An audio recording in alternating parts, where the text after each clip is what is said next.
നമസ്കാരം. ദിലീപ്, മഞ്ജു വാര്യർ, കാവ്യ മാധവൻ ഇവരുടെ കഥ ഒരു സിനിമാ കഥയെ വെല്ലുന്നതാണ്. ദിലീപും മഞ്ജു വാര്യരും സിനിമയിൽ നിറഞ്ഞു നിന്ന ആ സമയം മലയാളികൾക്ക് ഒരിക്കലും മറക്കാൻ കഴിയാത്ത കാലഘട്ടമാണ്. എന്നാൽ നീണ്ട 16 വർഷത്തെ വിവാഹ ജീവിതത്തിന് ശേഷം മഞ്ജുവും ദിലീപും പിരിയുന്നുവെന്ന വാർത്തയാണ് കേട്ടത്. വിവാഹമോചനത്തിന് ശേഷം മകളുടെ സംരക്ഷണാവകാശം ദിലീപിനായിരുന്നു ലഭിച്ചത്. അമ്മയുമായി ബന്ധം നിലനിർത്തുന്നില്ല എന്ന തരത്തിൽ മീനാക്ഷിക്ക് ഇടയ്ക്ക് സൈബർ ആക്രമണം നേരിടാറുണ്ട്. ലാൽ ജോസ് ആദ്യമായി സംവിധാനം ചെയ്യുന്ന സിനിമയാണ് ഒരു മറവത്തൂർ കനവ്. നടൻ ശ്രീനിവാസനായിരുന്നു സിനിമയ്ക്ക് കഥയൊരുക്കിയത്. മമ്മൂട്ടിയും ദിവ്യ ഉണ്ണിയും നായകനായകന്മാരായ ചിത്രത്തിൽ ബിജു മേനോനും മോഹിനിയും അടക്കം നിരവധി താരങ്ങൾ ഉണ്ടായിരുന്നു. സിനിമയിലെ കാസ്റ്റിംഗിനെ കുറിച്ച് പങ്കുവച്ച ചില കഥകൾ വൈറലായിരുന്നു. അതിനിടയിൽ ലാൽ ജോസ് ദിലീപിനെയും മഞ്ജു വാര്യരെയും കുറിച്ച് പറഞ്ഞ കഥയാണ് ഇപ്പോൾ വൈറലാകുന്നത്. ഓരോ സിനിമയുടെ പിന്നിലും രസകരമായ പല കഥകളും ഒളിച്ചിരിക്കുന്നുണ്ടാവും. അതുപോലെ താരങ്ങളെ തെരഞ്ഞെടുക്കുമ്പോഴുണ്ടായ മാറ്റത്തെക്കുറിച്ചാണ് ഒരു അഭിമുഖത്തിൽ ലാൽ ജോസ് തുറന്ന് സംസാരിക്കുന്നത്. ദിവ്യ ഉണ്ണി അവതരിപ്പിച്ച നായികാവേഷത്തിലേക്ക് ആദ്യം തീരുമാനിച്ചത് നടി മഞ്ജു വാര്യരെയായിരുന്നു. കാസ്റ്റിംഗ് എല്ലാം പൂർത്തിയായി അവസാന നിമിഷത്തിലാണ് മഞ്ജുവിന് പിന്മാറേണ്ടതായിട്ട് വന്നത്. അതിന് കാരണം നടിയുടെ പിതാവിന്റെ നിർബന്ധമായിരുന്നു. ഞാനും ദിലീപും തമ്മിലുള്ള സൗഹൃദമാണ് മഞ്ജുവിന്റെ അച്ഛന് ആശയക്കുഴപ്പമുണ്ടാക്കിയത്. ചിത്രീകരണം തുടങ്ങുന്നതിന് തൊട്ടു മുൻപ് നായികയായി മഞ്ജു ഉണ്ടാവില്ലെന്ന് പറഞ്ഞു. ഇതോടെയാണ് ദിവ്യ ഉണ്ണി നായികയായി എത്തിയതെന്നാണ് ലാൽ ജോസ് പറയുന്നത്. ലാൽ ജോസിന്റെ വാക്കുകൾ ഇങ്ങനെയാണ്: സിനിമയുടെ കഥ തീരുമാനമായി, ചിത്രത്തിൽ ആരൊക്കെ അഭിനയിക്കുമെന്ന ഘട്ടമാണ്. അങ്ങനെ മോഹിനിയും ബിജു മേനോനും ഭാര്യ ഭർത്താക്കന്മാരായി. അവർ മറവത്തൂരിൽ കൃഷി ചെയ്യാൻ വേണ്ടി വരുന്നു.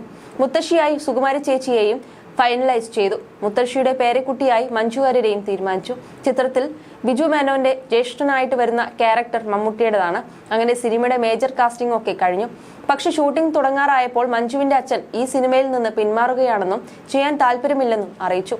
അതിന്റെ കാരണമായി പുള്ളി പേഴ്സണൽ ആയിട്ടുള്ള സർക്കിളിൽ പറഞ്ഞത് ഞാനും ദിലീപുമായിട്ടുള്ള സൗഹൃദമാണെന്നാണ്.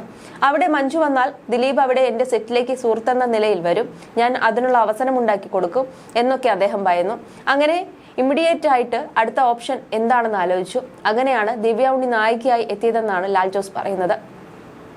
ദിവ്യ ഉണ്ണി സെക്കൻഡ് ഓപ്ഷൻ ആയിരുന്നെങ്കിലും അവരത് മനോഹരമായി ചെയ്തുവെന്നാണ് ആരാധകർ പറയുന്നത്. ശരിക്കും മഞ്ജുവിനേക്കാളും ദിവ്യ ഉണ്ണി തന്നെയായിരുന്നു നല്ലത്. അവർ ആ കഥാപാത്രം സൂപ്പറായിട്ട് ചെയ്തു. മഞ്ജു വാര്യർക്ക് മമ്മൂട്ടിയോടൊപ്പം അഭിനയിക്കാനുള്ള നല്ല ഒരു ചാൻസ് നഷ്ടപ്പെട്ടു എന്നല്ലാതെ ഒന്നും തന്നെ സംഭവിച്ചില്ല. അവർ തൊട്ടടുത്ത വർഷം തന്നെ ഒളിച്ചോടിപ്പോയി കല്യാണം കഴിച്ചില്ലേ? അച്ഛനായിരുന്നു ശരിയെന്ന് കാലം തെളിയിച്ചില്ലേ? അച്ഛൻ ശരിക്കും ദീർഘവീക്ഷണമുള്ള ആളായിരുന്നു. ഈ പ്രണയം കാരണം മഞ്ജു വാര്യർക്ക് മോഹൻലാൽ സിനിമയിലെ കഥാപാത്രവും നഷ്ടപ്പെട്ടിട്ടുണ്ടെന്ന് ചിലർ കൂട്ടിച്ചേർക്കുന്നു. ഇതുപോലെ ഉസ്താദ് മൂവിയിലെ മോഹൻലാലിന്റെ അനിയത്തി ആയിട്ട് മഞ്ജു ആയിരുന്നു വരേണ്ടത്. ആ സമയത്താണ് ദിലീപുമായി ഒളിച്ചോടിയത്. പിന്നീട് അത് ദിവ്യ ഉണ്ണി തന്നെ നന്നായി ചെയ്തു എന്നിങ്ങനെ നീളുകയാണ് കമന്റുകൾ. ഇതാണ് മാതാപിതാക്കളെ അനുസരിക്കണമെന്ന് പറയുന്നത് എന്ന് പറഞ്ഞ് ചിലർ മഞ്ജുവിനെ ഉപദേശിക്കാനും എത്തി. എന്നാൽ ദിവ്യ ഉണ്ണി മാതാപിതാക്കളെ അനുസരിച്ച് കല്യാണം കഴിച്ചതല്ലേ? എന്നിട്ട് എന്താണ് സംഭവിച്ചതെന്ന് കണ്ടില്ലേ?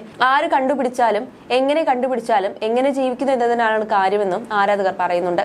അതേസമയം ദിലീപ് മഞ്ജു വാര്യർ പ്രണയത്തെ മഞ്ജുവിന്റെ മാതാപിതാക്കൾ എതിർത്തതിനെ കുറിച്ച് സിബി മലയിലടക്കം നിരവധി സംവിധായകർ നേരത്തെ തുറന്ന് സംസാരിച്ചിട്ടുണ്ട്. പ്രണയവർണ്ണങ്ങൾ എന്ന സിനിമ ചെയ്യുന്ന സമയത്ത് മഞ്ജു ദിലീപ് പ്രണയത്തെക്കുറിച്ചുള്ള ആശങ്ക മഞ്ജുവിന്റെ അമ്മ ഗിരിജ വാര്യർ തന്നോട് പങ്കുവച്ചിരുന്നെന്നാണ് സിബി മലയിൽ പറഞ്ഞത്. പ്രൊഡക്ഷൻ എക്സിക്യൂട്ടീവ് രഞ്ജിത്തിന്റെ കയ്യിൽ മാത്രമായിരുന്നു അന്ന് ഫോൺ. രഞ്ജിത്തായിരുന്നു അവരുടെ കണക്ടിംഗ് ലിങ്ക്. അന്നൊക്കെ മഞ്ജുവിന്റെ അമ്മ തന്നോട് ആശങ്ക പ്രകടിപ്പിച്ചിരുന്നു. സാറൊന്ന് പറയണമെന്ന് അവർ തന്നോട് പറഞ്ഞു. എന്നാൽ വ്യക്തിപരമായ കാര്യത്തിൽ ഇടപെടാൻ പറ്റില്ലെന്ന് താൻ മറുപടി നൽകിയെന്നും സിബി മലയിൽ വ്യക്തമാക്കിയിരുന്നു.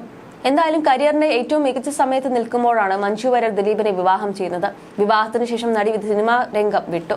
വിവാഹമോചനത്തിന് ശേഷമാണ് മഞ്ജു വാര്യർ കരിയറിലേക്ക് തിരിച്ചെത്തുന്നത്. ഇന്ന് തമിഴകത്തിന്റെ താരറാണിയാണ് മഞ്ജു. മാത്രമല്ല രജനീകാന്തിനൊപ്പമുള്ള പുതിയ ചിത്രമാണ് നടിയുടെ റിലീസിനൊരുങ്ങുന്ന പുതിയ ചിത്രം.